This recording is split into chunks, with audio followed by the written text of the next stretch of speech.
ये सीरीज अभी नई ही आई है। ये त्यान नाम के एक ऐसे लड़के की कहानी है जिसे कई लोगों से धोखा मिला, यहाँ तक कि उन्होंने उसे जान से मारने तक की कोशिश की, लेकिन त्यान की किस्मत में कुछ और था जिस वजह से उसकी जान बच गई और इसके बाद उसने खुद को ताकतवर बनाकर उन लोगों से बदला लेने का फैसला लिया। तो कहानी की शुरुआत में हमें फॉरेस्ट ऑफ डेथ सोल नाम की एक जगह को दिखाया जाता है जहाँ एक आदमी को बहुत समय से कैद किया है। ये असल में एंशिएंट स्वॉर्ड मास्टर है और ये यहाँ उस पर्सन का इंतजार कर रहा है जिसे डेस्टिनी ने चुना हो। और आज अचानक ही इसे फील होता है कि शायद इसका इंतजार खत्म हुआ, इस वजह से ये बुक ऑफ हेवन को बाहर निकालता है। इसके बाद सीन चेंज होकर फॉरेस्ट ऑफ डेथ सोल के ऊपर बनी हुई ब्रोकन सोल क्लिफ पर आता है, जहाँ हम त्यान और उसके दोस्त वू याओ को देखते हैं जो कि बैठकर कल्टीवेशन कर रहे थे। त्यान अभी अपनी कल्टीवेशन में 5th लेवल पर है। वू याओ अपनी एनर्जी रिलीज करता है और इससे वो बहुत कमजोर फील करने लगी थी। त्यान उससे कहता है कि तुम्हें अपनी एनर्जी इस तरह से रिलीज नहीं करनी चाहिए और जब तक तुम पूरी तरह से रिकवर ना हो जाओ तब तक अपनी स्पिरिचुअल एनर्जी का यूज ज्यादा मत करो। लेकिन वू याओ कहने लगती है कि नहीं, उसे स्ट्रॉन्ग बनना है। हालांकि अब उसकी हालत देखते हुए त्यान अपने पास से स्पिरिट जेट बीट निकालता है। वो ये उसे देते हुए कहता है कि ये उसे उसके फादर ने दी थी जिससे कि उसकी कल्टीवेशन जल्दी जल्दी इंक्रीज हो सके, लेकिन अभी के लिए वो ये वू याओ को दे रहा है। अब वू याओ उसे देखते ही तुरंत रख लेती है। वैसे अब तभी वहाँ पर तात्सु नाम के एक लड़की की एंट्री होती है। ये यहाँ आकर कहता है कि यंग मास्टर बहुत अच्छे हैं, वो सबकी मदद करते हैं और खासकर सुंदर लड़कियों की। अब त्यान उसे देखकर हैरान था। वो तुरंत खड़ा होकर पूछता है कि तुम यहाँ पर क्या कर रही हो और तुम्हें कैसे पता कि मैं यहाँ हूँ। अब वो कुछ समझ पाता है इसके पहले ही वो यहाँ उस पर हमला कर उसे दूर हटा देती है। त्यान समझ गया था कि ये दोनों मिले हुए हैं। तभी तात्सु कहता है कि मुझे यकीन नहीं होता कि तुम इस जगह पर आओगे। ये ब्रोकन सोल क्लिफ है। तुम तो जानते ही हो कि कुछ सालों से यहाँ पर कितने एक्सीडेंट हो रहे हैं और कमाल की बात तो ये है कि यहाँ के एक्सीडेंट्स के बाद कोई जिंदा बचकर नहीं लौटा और अब उन्हीं लोगों में आज तुम्हारा नाम भी शामिल होने वाला है। असल में तात्सु और वू याओ ये प्लान कर आए थे कि वो यहाँ त्यान को मिलकर खत्म कर देंगे और इतना कहकर अब यहाँ तात्सु त्यान पर हमला करने लगता है। वैसे त्यान दूर हटता है और नोटिस करता है कि उसकी पूरी स्पिरिचुअल एनर्जी काम नहीं कर रही है, साथ ही उसके मुंह से भी खून निकलने लगा था। तभी तात्सु कहता है कि चिंता मत करो, वहाँ हेवन में तुम अकेले नहीं होगे, बहुत जल्द तुम अपने फादर से भी मिलोगे। ये सुनकर त्यान को बहुत गुस्सा आता है, लेकिन जब वो आगे बढ़ रहा था तभी अचानक फिर से उसके मुंह से खून निकलता है और उसे अपनी बॉडी में बहुत कमजोरी महसूस होती है। वो समझ जाता है कि उसे पॉइजन दिया गया है। अब तभी तात्सु उस पर हमला कर उसे पीछे हटाता है और कहता है कि तुम एक लूजर हो। 10 साल के बाद तुम्हारी मार्शल सोल इवॉल्व ही नहीं हुई, तुम किसी काम के नहीं, तुम्हें यंग मास्टर होने का कोई हक नहीं है। वैसे अब त्यान उस ब्रोकन सोल क्लिफ के बिल्कुल कॉर्नर में आ चुका था। हालांकि वो कहता है कि तात्सु अगर मैं किसी भी कीमत पर आज बच गया तो मैं तुम्हें नहीं छोड़ूंगा। तुम सब सिर्फ शन फैमिली का हेड बनने के लिए ऐसा कर रहे हो। हालांकि तभी तात्सु कहता है कि तुम्हें क्या लगता है कि मैं बिना प्लानिंग के आया हूँ, तुम यहाँ से जिंदा बचकर नहीं जा सकते। और इतना कहकर वो उस पर हमला करता है, जिसकी वजह से त्यान वहाँ उस क्लिफ से नीचे गिर जाता है। वैसे अभी उसे गिरता देख यहाँ वू याओ भी आगे आती है और हंसने लगती है, पर तभी तात्सु कहता है कि तुम्हें भी उसके साथ मर जाना चाहिए और इतना कहकर वो उसे भी वहाँ नीचे धक्का दे देता है। वैसे वहाँ त्यान गिरते हुए सीधा पानी के अंदर आ पहुंचा था, जहाँ वो सोच रहा था कि क्या यही मेरा अंत है। लेकिन इतने में ही वहाँ उसे एंशिएंट स्वॉर्ड मास्टर की आवाज सुनाई देती है और वो कहता है कि आखिरकार तुम आ ही गए। और इसके बाद वो अपनी पार से बुक ऑफ हेवन को वहाँ समन कर उसे ओपन करता है। अभी बुक ऑफ हेवन की सारी एनर्जी अभी त्यान की बॉडी में जा रही थी। एंशिएंट स्वॉर्ड मास्टर ये बात जानता है कि त्यान की बॉडी में पॉइजन है और उसकी सोल भी पूरी तरह से डैमेज हो चुकी है। इस तरह से त्यान जिंदा नहीं रह पाएगा, इसलिए वो एक और फॉर्मेशन क्रिएट करता है। जिसके बाद हम एक दूसरे वर्ल्ड में आते हैं, जहाँ त्यान नाम का एक दूसरा लड़का इस वक्त एक कॉम्बैट फाइट कर रहा था। इसमें वो जीत गया था। वहीं एक लड़की खड़ी थी जो कि शायद उसकी फ्रेंड है। वो उसे कॉन्ग्रेचुलेशन कहती है, लेकिन तभी वहाँ ऊपर एक रोशनी चमकती है और त्यान को अपने अंदर खींचने लगती है। वो लड़की उसे बचाने के लिए आगे तो भागती है, लेकिन वो बचा नहीं पाती और त्यान उसके अंदर चला जाता है। जिसके बाद वो यहाँ हमारे वाले त्यान के पास आ पहुंचा था और अब उन दोनों की ही सोल आपस में कंबाइन हो जाती है। इससे त्यान को होश आने लगा था।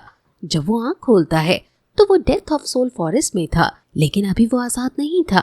हालांकि तभी वो सामने एंशिएंट स्वॉर्ड मास्टर को देखता है। वो उससे पूछता है कि वो कौन है, जिस पर एंशिएंट स्वॉर्ड मास्टर बोलता है कि तुम्हें तो खुश होना चाहिए क्योंकि तुम मेरे सामने खड़े हो। ये मौका इतनी आसानी से किसी को नहीं मिलता।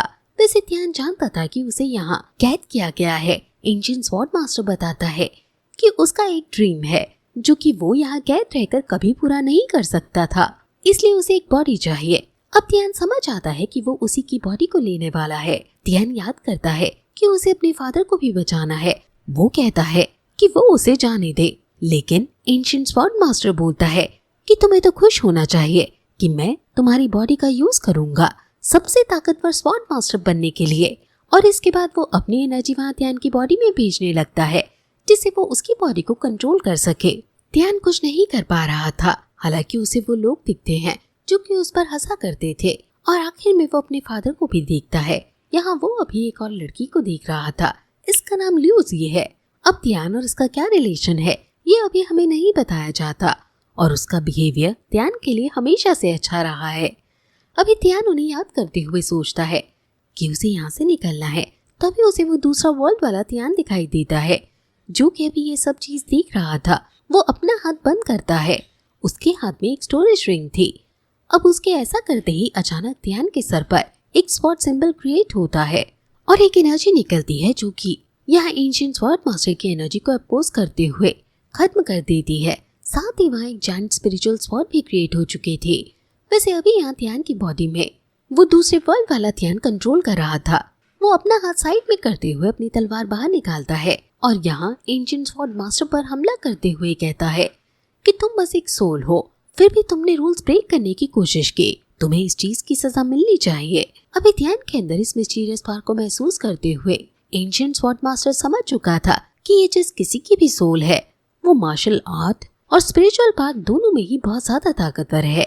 हालांकि अब एंशिएंट स्वॉर्ड मास्टर अपनी पूरी पावर का यूज करने का फैसला करता है। वो तुरंत अपनी स्पिरिचुअल बॉडी में आता है जिससे वो ध्यान पर हमला कर रहा था, लेकिन ध्यान कहता है कि शायद अब तुम्हारे खत्म होने का वक्त आ गया है। इतना कहते हुए वो अपनी तलवार से उस पर हमला करते हुए उसकी सोल को डिस्ट्रॉय कर देता है। अब जैसे ही एंशिएंट स्वॉर्ड मास्टर मारा जाता है वैसे ही वो दूसरे वर्ल्ड वाला ध्यान शांत हो चुका था। अब जब हमारा वाला ध्यान यहाँ सामने देखता है तो वो कहने लगता है कि क्या सच में ये सारा डिस्ट्रक्शन मैंने किया है, लेकिन उसे लग नहीं रहा था क्योंकि वो इतना ज्यादा ताकतवर नहीं है। अब तभी वहाँ वो किसी चीज को आता हुआ नोटिस करता है। ये बुक ऑफ हेवन थी। वो बुक अचानक ही उसके दिमाग में चली जाती है। अभी ध्यान को कुछ भी समझ नहीं आता, लेकिन उसी समय उसे एक मिस्टीरियस आवाज सुनाई देती है जो कि उसे बताती है कि यहाँ से उसका पुनर्जन्म हुआ है, और साथ ही उसे एक अंगूठी मिलती है। ध्यान देखता है कि एक स्टोरेज रिंग है। ध्यान उसे रख लेता है। हालांकि उसे कुछ समझ नहीं आ रहा था, पर उसे अभी यहाँ से निकलना था, इसलिए वो वहाँ से आगे बढ़ जाता है। अब तभी हम वहाँ नीचे उसी स्पिरिचुअल जेड बीट को पड़ा हुआ देखते हैं जो कि ध्यान ने वू याओ को दी थी। इसके कई सारे टुकड़े हो चुके थे। वैसे वू याओ की बॉडी वहाँ नहीं थी, शायद उसे यहाँ रहने वाले जानवर खा गए। वैसे अब ध्यान जब आगे बढ़ रहा था तभी उसे कुछ अजीब सी स्पिरिट्स दिखती हैं जो कि उस पर ही हमला कर रही थी। ध्यान को समझ नहीं आता कि ये क्या चीज है, इस वजह से वो उन्हें एलियन स्पिरिट्स कह रहा था।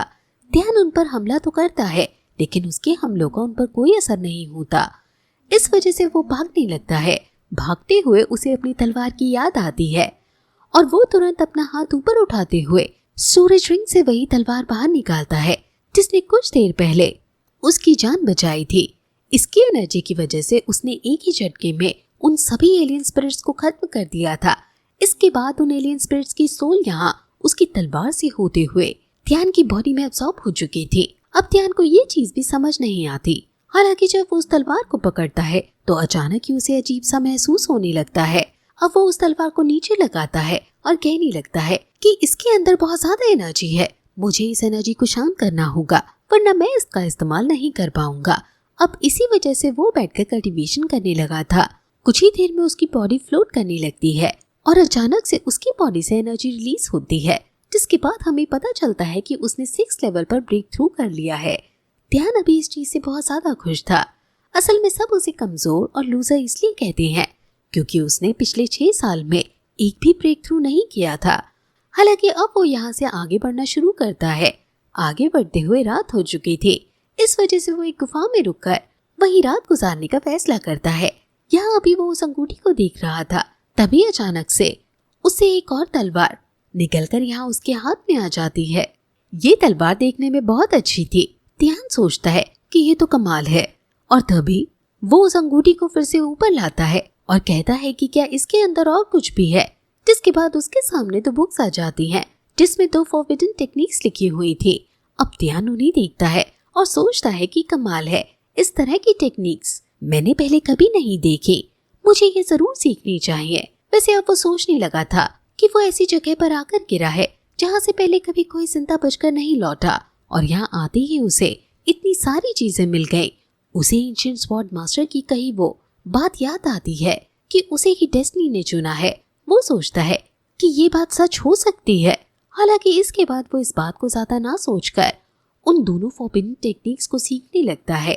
अब ऐसा करते हुए उसे सुबह हो चुकी थी और वो सोया भी नहीं था, लेकिन उसकी स्वॉर्ड पार पड़ चुकी थी क्योंकि वो रात भर से प्रैक्टिस कर रहा है।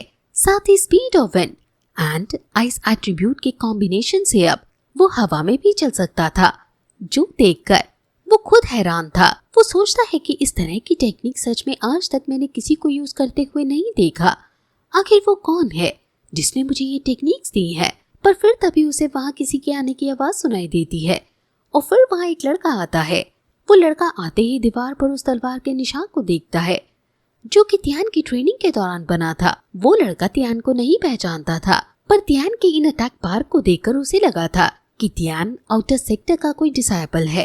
वो कहने लगता है कि तुम्हें पता नहीं है कि जब तुम किसी सीनियर को देखो तो तुम्हें उसे रिस्पेक्ट देनी चाहिए। अब त्यान उससे कुछ कहे इसके पहले वो उसके लेवल को चेक करता है। त्यान को पता चलता है कि सामने जो लड़का है वो 7th लेवल पर है। इसका मतलब वो उससे ज्यादा ताकतवर है, इसलिए त्यान यहाँ लड़ नहीं सकता था। उसे बस किसी तरह से यहाँ से निकलना था। हालांकि तभी वो लड़का फिर से कहता है कि तुम्हें मेरे सामने घुटनों पर आकर मुझे सॉरी कहना होगा, तुमने बहुत बड़ी गलती की है। त्यान यहाँ सॉरी नहीं कहता, बल्कि वो उसी का मजाक उड़ा देता है, जो देखकर वो लड़का त्यान पर हमला करने लगा था, जिससे मौका देखते हुए त्यान वहाँ से निकल जाता है। पर वो लड़का अभी भी उसका पीछा कर रहा था। वैसे त्यान ने वहाँ से निकलने के लिए अपनी स्वॉर्ड स्ट्राइक का यूज किया था, जिस वजह से वो लड़का हैरान था क्योंकि उसे नहीं लग रहा था कि त्यान आउटर सेक्ट का डिसाइपल हो सकता है, क्योंकि उसका अटैक पावरफुल था। पर फिर भी अब वो लड़का त्यान पर हमला करता है, लेकिन त्यान उसके हमलों को डॉज करते जा रहा था। डॉज करने की वजह से उस लड़के का एक अटैक यहाँ सामने की तरफ गया था और उसी समय सामने से एक लड़की आ रही थी। हालांकि वो अपनी तलवार से उस अटैक को रोक लेती है, लेकिन वो नीचे गिरने वाली थी। पर त्यान वहाँ आगे आकर उसे पकड़कर उसे बचा लेता है। त्यान उसे नीचे लेकर आता है। वो लड़की अभी त्यान को ही देख रही थी और उससे बहुत इम्प्रेस लग रही थी। त्यान उसे पहचानता था और वो उसकी सीनियर है। उसका नाम लियू यान है। वैसे वो त्यान से पूछती है कि तुम कौन हो, लेकिन इतने भी वहाँ वो लड़का पीछे से उन पर हमला कर देता है। पर त्यान ने पहले ही उसकी एनर्जी को सेंस कर लिया था, इसलिए वो खुद भी हट जाता है और लियू को भी बचा लेता है। अब त्यान यहाँ उस लड़के से बोलता है कि मुझे लगा कि तुम मुझसे सिर्फ सॉरी सुनना चाहते हो, पर तुम तो मुझे जान से मारने की कोशिश कर रहे हो। लगता है अब मुझे भी तुमसे फाइट करनी होगी। ये सुनकर लियू यान भी हैरान थी, क्योंकि त्यान उस लड़के के मुकाबले कमजोर है। लियू यान उस लड़के को जानती है, उसका नाम ज़ैंग याओ है। वैसे यहाँ त्यान ज़ैंग याओ से बोलता है कि तुम लोग अभी भी मेरे पीछे पड़े हुए हो मुझे जान से मारने के लिए। तुम और तुम्हारे गांव वाले कभी नहीं सुधर सकते। हालांकि अगले ही पल त्यान सोचता है कि वो क्या बोल रहा था। असल में 2 सोल कंबाइन होने की वजह से दोनों की मेमोरीज भी कंबाइन हो चुकी हैं, इसलिए दोनों को एक दूसरे की बात ज्यादा समझ नहीं आती। वैसे अब यहाँ ज़ैंग याओ त्यान की बात को इग्नोर करते हुए उस पर स्वॉर्ड स्ट्राइक से हमला करता है। अब त्यान सामने से नहीं हट सकता था, इस वजह से उसे लगता है कि ये उसका अंत है। लेकिन तभी वो आसपास की हवा को महसूस करता है, जो कि बहुत धीरे चल रही थी, और अचानक ही ज़ैंग याओ का वो हमला अपने आप ही रुक जाता है। जिसके बाद त्यान हवा में आता है। वो अभी अपनी बॉडी में विंड एनर्जी और आइस एनर्जी दोनों को ही महसूस कर पा रहा था। वो अपनी तलवार निकालते हुए एनर्जी रिलीज करता है, जिसके बाद अपने आप ही ज़ियांग याओ की तलवार फ्रीज हो जाती है। वैसे अभी भी ज़ियांग याओ उस पर हमला कर रहा था, लेकिन तियान उसके हमलों को रोकते हुए उसे पीछे हटाता है और कहता है कि तुम लेवल 7 पर हो, लेकिन फिर भी तुम कितने कमजोर हो, मैं तुमसे नहीं लड़ सकता। जो सुनकर ज़ियांग याओ को बहुत गुस्सा आता है। हालांकि फिर तियान वहाँ से जाने लगा था। वो यहाँ लियू से बोलकर जाता है कि सीनियर हम फिर मिलेंगे। अभी लियू यान उसके फाइटिंग स्टाइल को देखते हुए बहुत इम्प्रेस थी। वो कहती है कि ये लड़का सच में बहुत इंटरेस्टिंग है। वैसे यहाँ ज़ियांग याओ भी बोल रहा था कि मैं तुमसे बदला लेकर रहूंगा। अब तभी हम वहाँ तियान को देखते हैं। वो कह रहा था कि मुझे जल्द से जल्द अपने सेट वापस लौटना होगा, लेकिन उसी दौरान उसे कुछ आवाज सुनाई देती है और वो रुक जाता है। और इसी के साथ ये पार्ट यहीं पर खत्म होता है।